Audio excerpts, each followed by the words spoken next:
Amén, amén. Bendiciones para todos. Para mí, a la verdad, es un enorme placer poder compartir con ustedes y en este tiempo, que en este domingo, un domingo hermoso, un domingo donde el Señor nos ha permitido uh, que le adoremos, que le honremos. Y eso de verdad, es un privilegio que nosotros tenemos, poder adorar a Dios en el día de hoy. Miren, la meditación que vamos a tener en esta noche, que un hermano con mucho amor me la pidió, vamos a estar tocando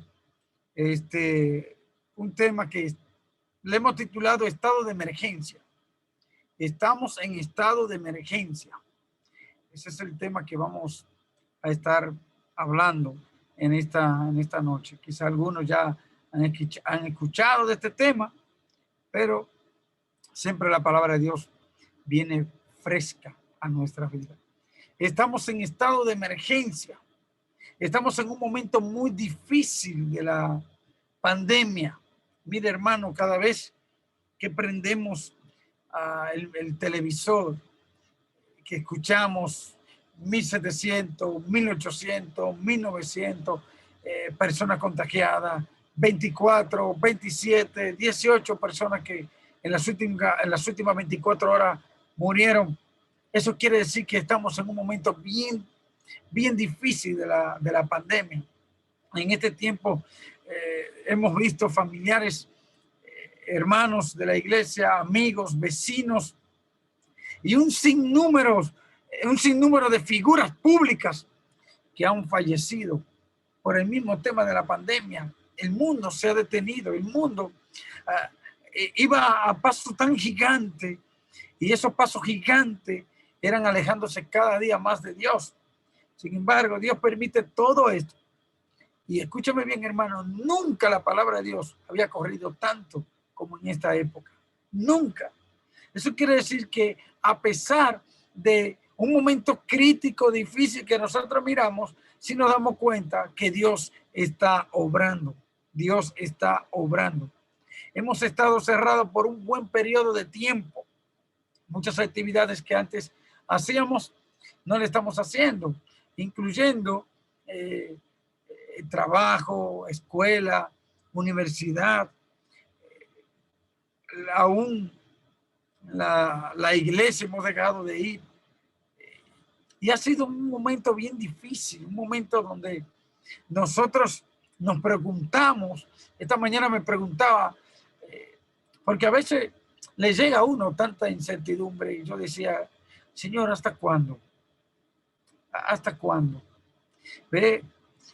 A veces nosotros hablamos de mucha confianza en Dios, pero llega un momento en la vida que cuestionamos y decimos, Señor, ¿hasta cuándo? ¿Cuándo parará todo esto? Y a la verdad es que es increíble cuando nosotros dejamos a Dios trabajar.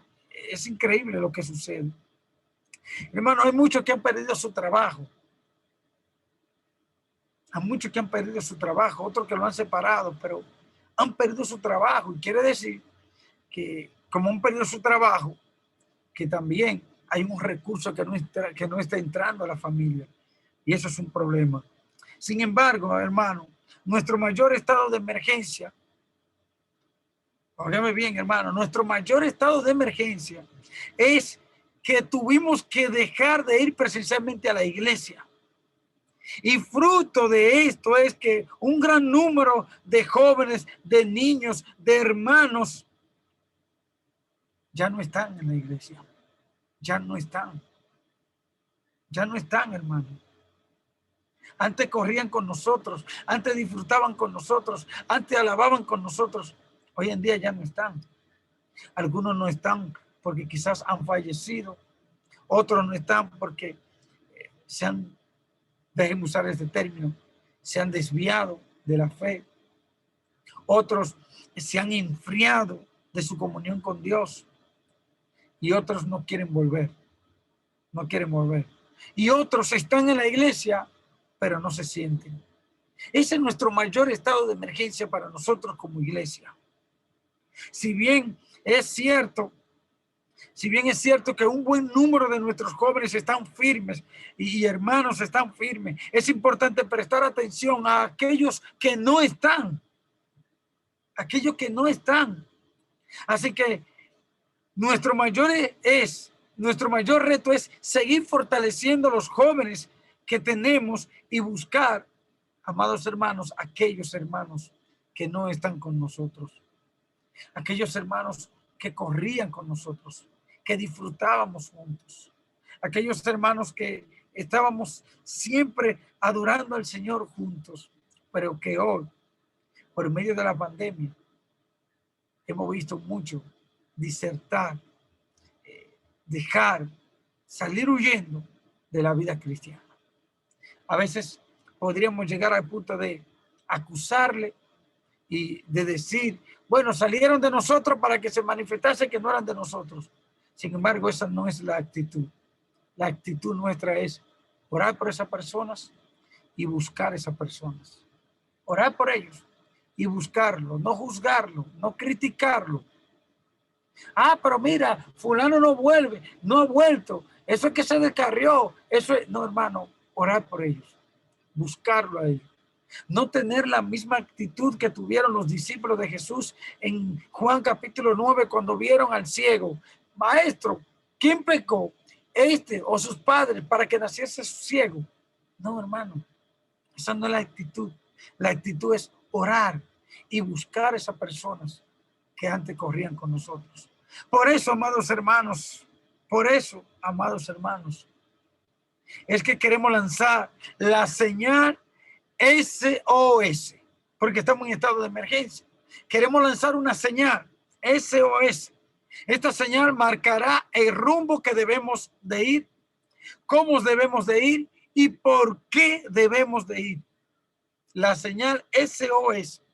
La señal SOS es la señal de socorro más reconocida en todo el mundo.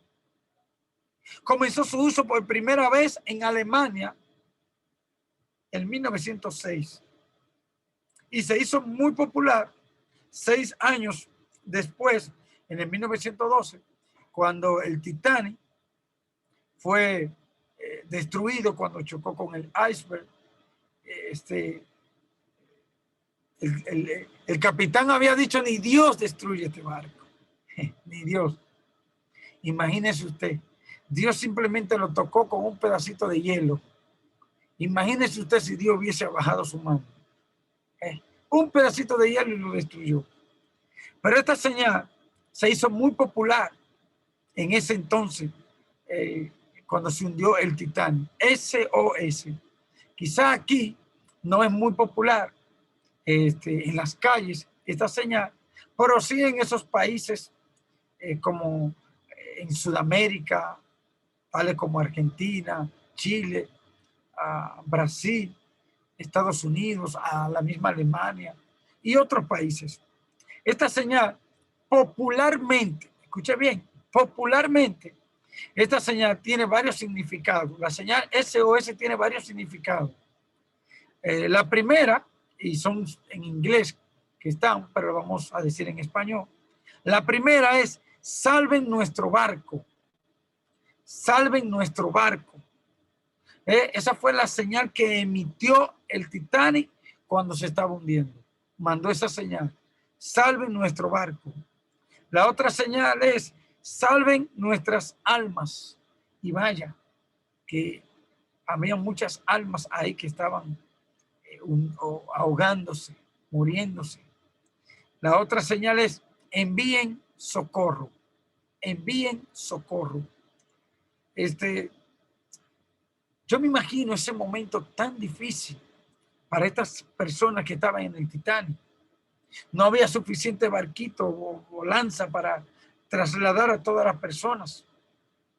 Un barco tan grande, tan moderno para su época y tan carente de barcos auxiliares, para que ustedes vean que el hombre no es perfecto. La señal, nosotros vamos a darle a estas definiciones nuestra propia definición, a la señal SOS. Y yo quiero que prestemos atención, hermano. Yo quiero que nuestro corazón ahora, en este momento, de aquí en adelante, esté presto a escuchar la voz de Dios. Porque vamos a hablar cosas que tienen que ver con nosotros. Vamos a hablar algo que ahora no estemos pensando en el vecino o en el hermano que no vino. Pensemos en este momento en nosotros. Vamos a lanzar una señal. Esta señal SOS. Y la primera señal que vamos a mandar en medio de nuestra crisis que estamos viviendo como iglesia es la señal de la santidad. La señal de la santidad. Hermanos, si hay algo en este tiempo que tiene que dominar nuestra vida es la santidad. Si hay algo que tiene que ser evidente en nuestra vida hoy en día es la santidad. Mira lo que dice 2 Corintios, capítulo 7.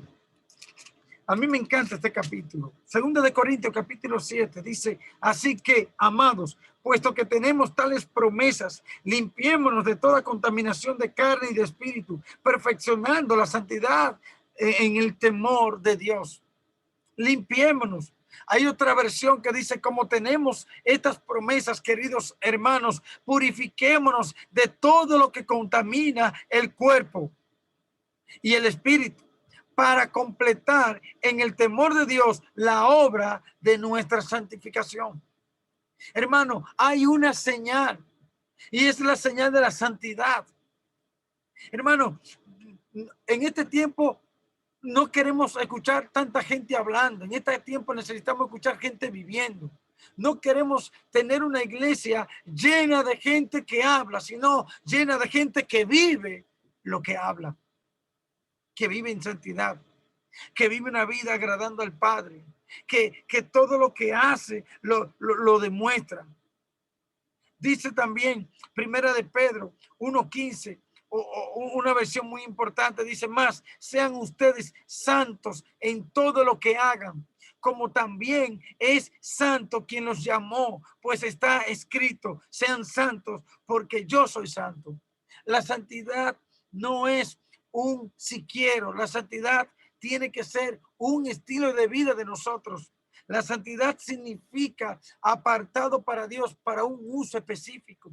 Y en este tiempo Dios nos ha apartado a nosotros para que mostremos el carácter de Cristo, el amor de Cristo, la gracia de Cristo al mundo que se está ahogando por esta pandemia. Y es ahí que nosotros tenemos que entrar, demostrándole al mundo que tenemos que nosotros vivimos una vida en santidad. Hermanos, cuidado.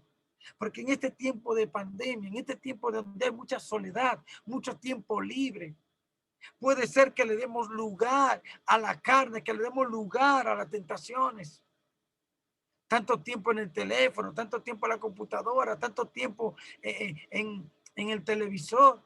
Pueden ser momentos tan peligrosos para nosotros que de repente no nos damos cuenta, pero tenemos más comunión con Satanás que con Dios. Es por esa razón, amados hermanos, que tenemos que cuidarnos.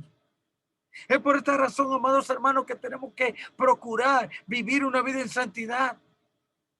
Vivir una vida agradando a Dios. A mí me encanta cómo lo dice el apóstol Pablo en Filipenses 1:21. Porque para mí el vivir es Cristo y el morir es ganancia. Y luego el mismo pensamiento, aunque desarrollándolo más, lo dice en Gálatas 2:21.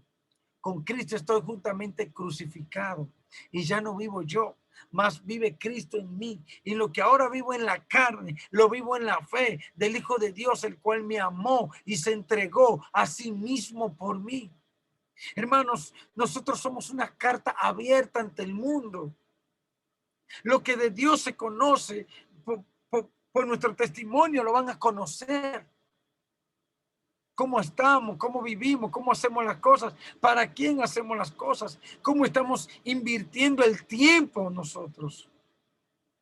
Mas sean ustedes santos en todo lo que hagan, dice el apóstol Pedro, en todo lo que hagan. Y luego dice, como está escrito, pues sean santos porque yo soy santo. Hermano, la santidad es un llamado de Dios para nosotros. Vivir en santidad. ¿Estás viviendo en santidad? ¿Estás apartándote del pecado? ¿Estás luchando para vivir una vida limpia constantemente?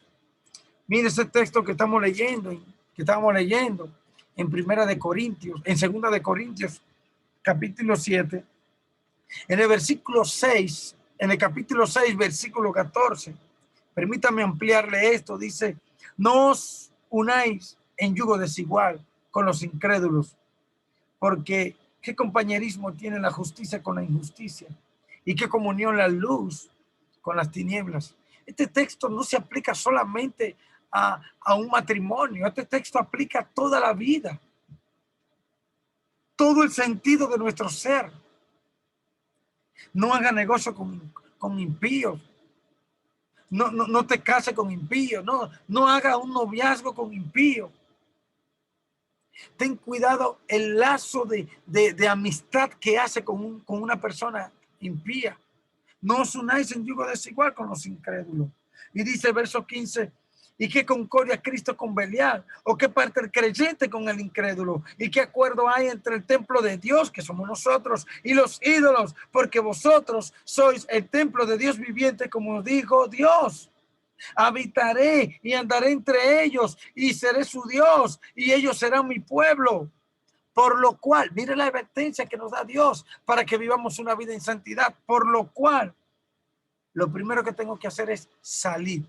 Dice, salid de en medio de ellos. Salid. Hermano, yo no sé en qué circunstancias tú te estás encontrando, pero si estás en una situación donde está en juego la santidad de Dios en tu vida, lo primero que Dios nos dice a nosotros es, sal de ahí. Salid. Sal. Y corta con todas aquellas cosas que interrumpen tu comunión con Dios. Salí de ahí. Y luego te dice, apartaos, dice el Señor. No simplemente salgas, sino que te desconecte totalmente de esas cosas que te separan de Dios. Pero luego dice, y no toquéis lo inmundo. Y no toquéis. Y nada tenga comunión con eso. Y luego te dice, y seré para vosotros por Padre, vosotros me seréis hijos e hijas, dice el Señor Todopoderoso. Así que, ahí es que entra el texto. Así que, amados, puesto que tenemos tales promesas. ¿Cuáles promesas? Que el Señor será nuestro Dios, que el Señor estará con nosotros, que el Señor nos va a guiar. Puesto que tenemos tales promesas, limpiémonos de toda contaminación de carne y de espíritu, perfeccionando la santidad en el temor de Dios. Hermano, esta señal que estamos enviando es la señal de la santidad. La santidad. La santidad. Sin santidad es imposible agradar a Dios. Es imposible ver a Dios. Por eso, hermano, el llamado en esta noche es vive en santidad. Vive en santidad.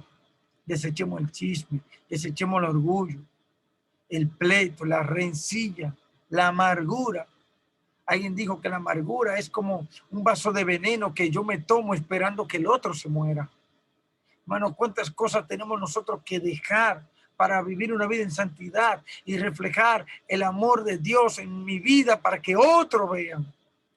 Me encanta porque cuando uno lee en Mateo capítulo 5, versículo 48, dice que nuestras obras tienen que ser santas, que nuestras obras tienen que ser justa para que alumbren a los demás. Por eso dice, sean ustedes perfectos como vuestro Padre que está en los cielos es perfecto. Y así alumbren también, alumbremos nosotros aquellos que están en tinieblas con la luz del brillo de la gloria de Dios en nuestras vidas. Vivamos una vida en santidad. La primera señal que podemos enviar en este tiempo de pandemia, donde tenemos tanta crisis de identidad, tanta crisis de moralidad, tanta crisis del conocimiento de Dios, mandamos la señal de la santidad a todo el pueblo de Dios, que se limpie de toda contaminación. Limpiémonos de toda contaminación. Y no estamos pensando en este momento en en si fulana vino, si mengana vino. No, esto es un llamado para usted, esto es un llamado para mí. Vive en santidad. Este es la primer señal, la santidad. La segunda señal que vamos a enviar es la señal de la obediencia. La señal de la obediencia. Y esto es muy importante, hermano. Dice Juan 14:23, el que me ama obedecerá mi palabra y mi Padre lo amará y haremos nuestra vivienda en él. Hermanos queridos, cuán importante es que nuestra vida muestre el amor verdadero hacia Dios. La palabra obedecer es escuchar un sonido y seguirlo. Nosotros escuchamos el sonido de la palabra de Dios y lo seguimos. Pero vaya que en un tiempo como el que estamos viviendo, debe reinar, debe primar en nuestras vidas la obediencia a Dios. Dice Primera de Juan capítulo 2, Primera de Juan capítulo 2, versículo 4. Escuche bien, amado hermano. Mire qué texto más interesante. El que dice, yo le conozco y no guarda sus mandamientos, el tal es mentiroso y la verdad no está en él. El que dice, yo le conozco. Hermano, discúlpeme, pero escúcheme bien lo que le voy a decir. A mí poco me importa lo que los hermanos digan, pero sí me importa cómo los hermanos viven. ¿Sabe por qué, hermano? Porque es que nuestras acciones hablan más fuerte que nuestras palabras. Por eso aquí dice, el que dice, o sea, hay cristianos que dicen que le conocen, pero no guardan la palabra de Dios. Hermano, que no seamos nosotros de lo que decimos y no vivimos. Por eso dice Juan, el que dice, yo le conozco y no guarda sus mandamientos. Oiga lo que dice, el tal es mentiroso y la verdad no está en él. Pero mira, otra vez se repite el verso 6. El que dice que permanece en él, debe de andar como él anduvo. El que dice, no, yo soy de Dios. El que dice, no, yo amo a Dios. El que dice, no, yo siento por Dios. No. Aquí dice, el que dice que permanece en él, debe de andar como él anduvo. Y la pregunta que tenemos que hacernos es, ¿cómo él anduvo? Y miramos los evangelios. Él anduvo en santidad. Él anduvo en armonía. Él anduvo mostrándole amor a los demás. Él no juzgó a los demás. Él no rechazó a los demás. Él mostró compasión hacia los demás. Él le predicó el evangelio hacia los demás. Amados hermanos, cuán importante es demostrar de verdad que amamos a Dios, pero no simplemente de hechos, de labios, sino de hechos. Que nuestra vida demuestre, modele el carácter de Cristo. Esto es muy importante, hermano.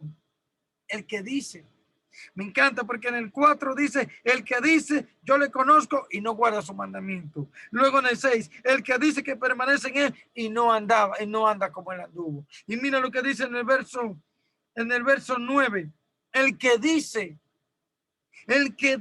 que está en luz y aborrece a su hermano, está todavía en tinieblas. Hermano, ¿cómo puedo decir que amo a Dios y odio a lo que Dios ama? Pero la contradicción muchas veces, hermano, es que yo odio lo que Dios ama, que es a los hermanos, pero quiero amar lo que Dios aborrece, que es el pecado, que es el chisme, que es la avaricia.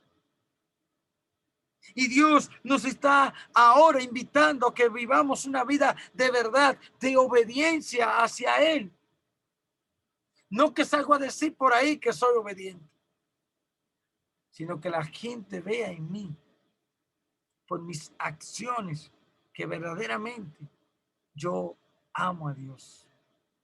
Si yo digo que amo a Dios, le obedezco. Y si le obedezco, le amo. Si amo a Dios, voy a amar a mi hermano. Es obvio que yo no puedo decir que amo a Dios y aborrecer a mi hermano. No puedo decir eso. Si amo a Dios, como consecuencia, amo a mi hermano. Hermano, este es un tiempo difícil, donde hay muchos hermanos, quizás, que están apartados del Señor. Y qué bueno que en obediencia a Dios nosotros vayamos donde esos hermanos. Vayamos a ellos. No para acusarle, no para juzgarle, sino ir a ellos. ¿Sabe para qué, hermanos? Para decirle, estamos orando por ti. Estamos orando por ti. Y yo sé que el Señor va a hacer una obra. Hermano, obedezcamos a Dios a través del amor hacia los hermanos. Así que esta es la segunda señal que enviamos. La primera señal, la señal de la santidad. La segunda señal es la señal de la obediencia. Usted bien pudiera decir de la oración, pero mandamos la señal de la obediencia. La última señal que queremos enviar es la señal de el servicio. La señal del servicio. Sí, hermano. Dice Romanos capítulo 12. Y dice, en lo que requiere diligencia, no perezosos, fervientes en espíritu, sirviendo al Señor siempre. Sirviendo al Señor siempre. Hermano, la señal de servicio.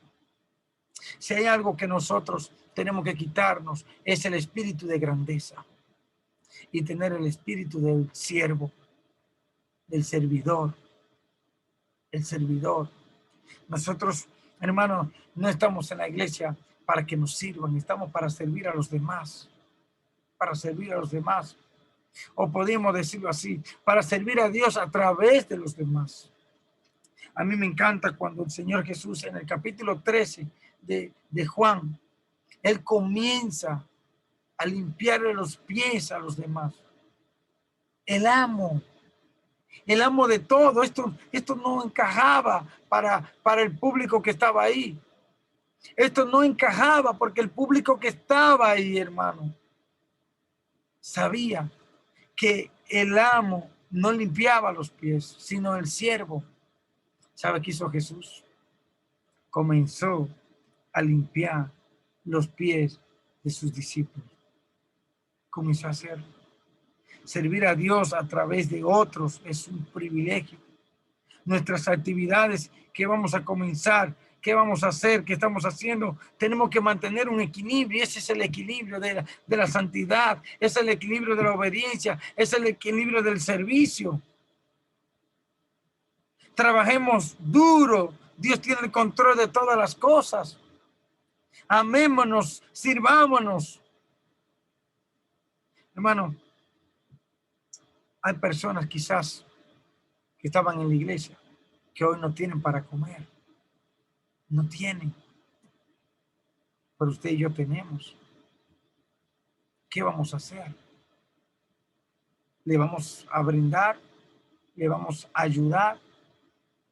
Hermano, en este tiempo de pandemia, si hay algo que tiene que prevalecer, es la iglesia sirviendo a la iglesia, sirviendo a algún vecino.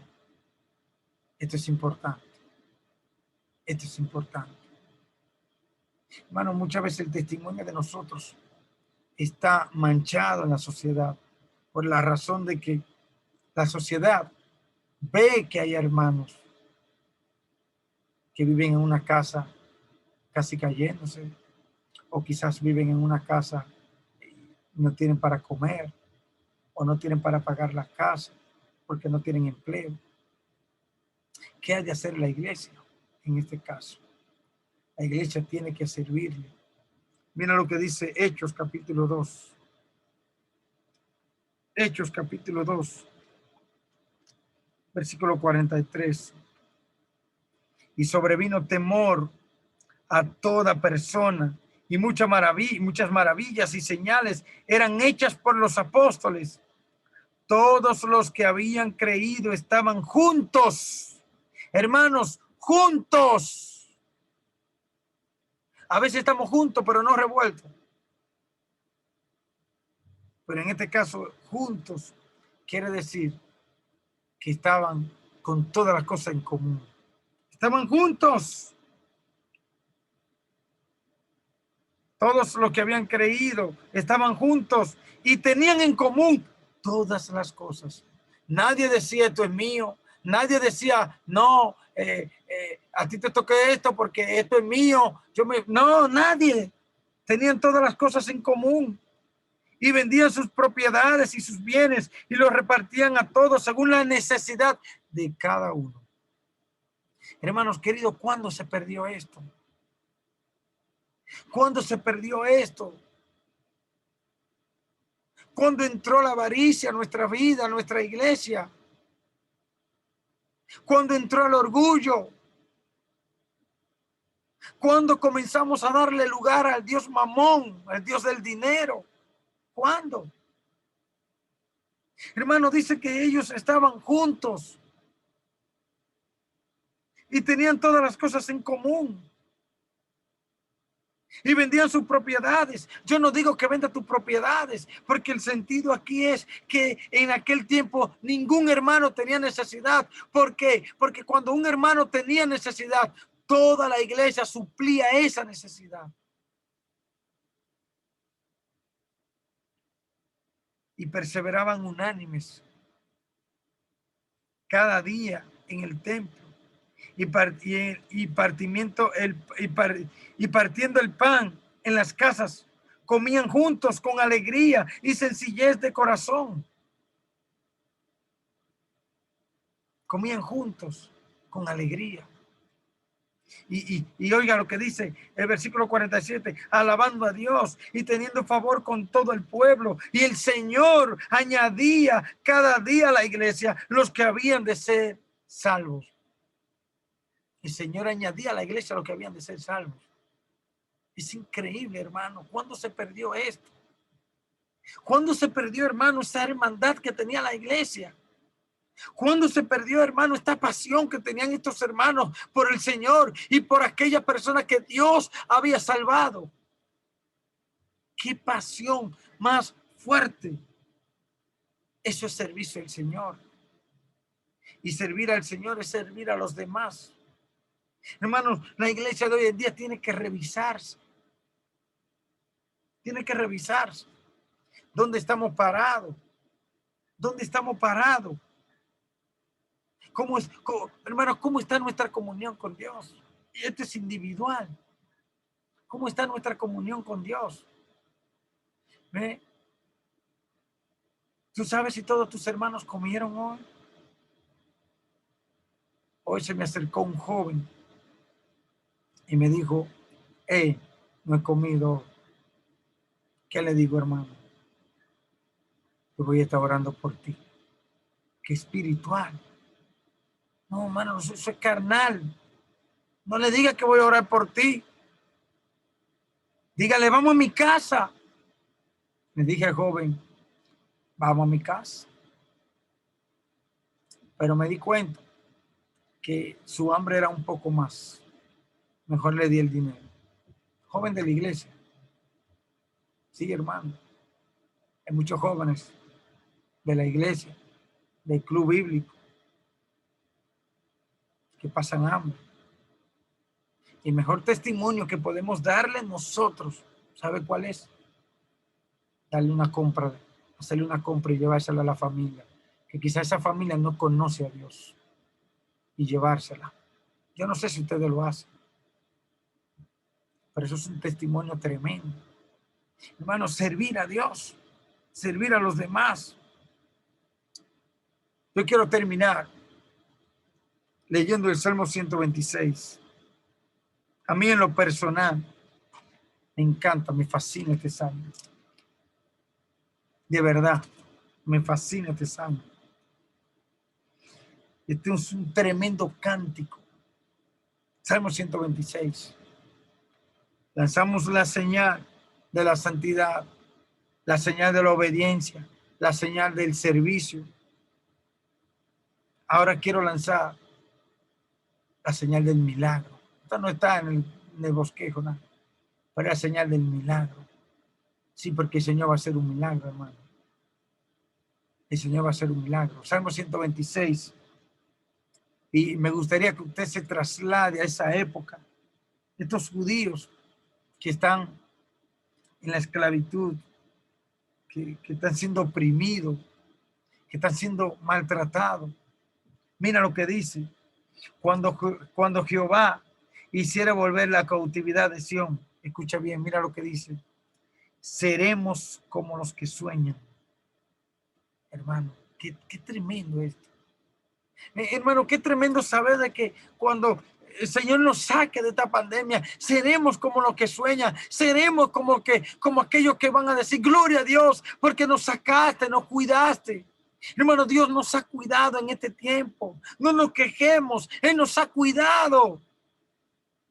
Hemos tenido para pagar el hogar, hemos tenido para comer, hemos tenido para vestir, hemos tenido para pagar el agua, la luz, los servicios. El Señor ha estado con nosotros. Dice el verso 2.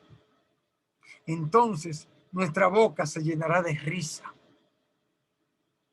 y nuestra lengua de alabanza.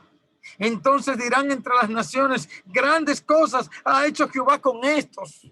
Hermano, cuando el pueblo de Dios se une a adorar, a alabar, a obedecer, a vivir en santidad, a servir, el mundo dice lo siguiente, grandes cosas ha hecho Jehová con estos, estaremos alegres. Es el mundo que va a ver la gloria de Dios reflejada en nosotros. Es el mundo que va a ver el amor de Dios en nosotros. Cómo se aman estas personas, cómo se buscan estas personas, cómo se sirven estas personas. Es increíble. Pero qué difícil cuando en la iglesia se irradia un ambiente de chisme, de odio, de amargura, porque no se irradia el amor de Dios en nosotros. Por eso dice, haz volver nuestra cautividad, oh Jehová, como los arroyos del Negev. Los que sembraron con lágrimas, con regocijo segarán. Irá andando y llorando el que lleva la preciosa semilla, mas volverá a venir con regocijo, trayendo sus cabillas. El fruto, Señor. El fruto, hermanos. Hermano, amemos a Dios. Vivamos una vida en santidad. Vivamos una vida de obediencia a Dios. Vivamos una vida sirviendo a Dios a través de los hermanos. Y eso traerá gloria a Dios. Eso, la gente va a decir, grandes cosas ha hecho el Señor con ellos. Bueno, esta es la señal que enviamos en medio de la pandemia. SOS, santidad, obediencia, servicio. Vamos a orar. Padre, gracias porque eres bueno. Gracias por tu amor, por tu misericordia. Gracias por tu verdad. Señor, te imploramos, te rogamos que nos ayude a nosotros a que podamos vivir una vida en santidad, agradándote a ti en todo. Una vida de obediencia, mostrando lo que decimos, y una vida de servicio, amándote a ti, sirviéndote a ti a través de los hermanos. Hermanos, Señor, ayúdanos a amarnos unos a otros. Ayúdanos a mostrar la gloria tuya a otros. Ayuda, Señor, a mostrar que nos amamos nosotros. Ayúdanos a honrarte de corazón. Gracias, Señor, porque eres fiel. Ayúdanos en todo, en el nombre de Jesús. Amén. Amados hermanos, que Dios les bendiga.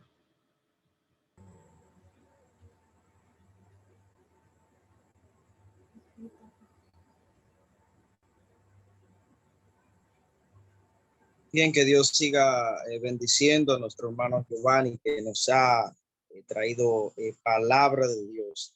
Y Estamos en emergencia.